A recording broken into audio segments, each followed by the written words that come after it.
قديما قالوا الحاجة أم الاختراع، وفي ريمة كانت الحاجة سببا في التطور التكنولوجي،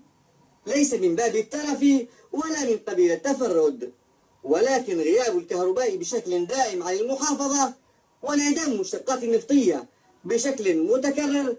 كان هو السبب الرئيس في البحث عن البديل، والبديل كان ألواح الطاقة الشمسية، إلى أن جاءت الألواح الصينية بأشكالها وأحجامها المختلفة وأسعارها المقبولة، وإن كانت بأقل جودة بحسب قول الأهالي، نظرا لتدني مستوى الرقابة على المنتجات المتنوعة التي يتم استيرادها لليمن، وهو الأمر الذي جعل الكثيرين يتجهون صوب هذه التجارة بيعا وشراء واستيرادا. لك أوعدنا في عام 84 وفي عام 94 بأن الكهرباء تصل إلى محافظة ريمة وتصل إلى قمم الجبال، ولم نجد إلا المواعيد الواهية، المواعيد الفاشلة. وها نحن بعد التغيير إن احنا أردنا أن تتغير الحكومة وستلفت نظرها إلى محافظة ريمة وإلى المواطنين، ولكن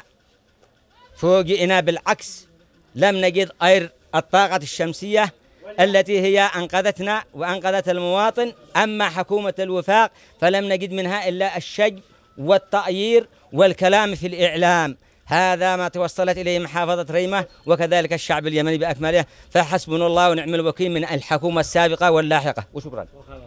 قام المواطنون بشراء هذه الألواح من الطاقة الشمسية لأنها الطاقة البديلة والطاقة النظيفة، وبفضل الله غطت احتياجاتنا في الإضاءة والإنارة، وكانت لها مفعول ومردود مفيد للمجتمع ولكل الناس، وأصبح إقبال الناس عليها إقبال كبير جدا لأنها خففت من معاناة الناس. مواطنون ضاقت بهم الحال وفقر حاصرهم من كل جانب، وطاقة كهربائية متقطعة ومحدودة الاستخدام بسبب كثرة الأعطال وطول الاستخدام، وكهرباء لم تصل بعد، وإن وصلت فحالها غائب حاضر، وقيادة سلطة محلية مشغولة عنهم، وجهات مختصة لا تعرف ربما عن هذه المنطقة شيء، ومعاناة لا يعلم متى تنتهي إلا الله. لبرنامج اليمن في أسبوع، فواز خالد المقطري من محافظة ريمة.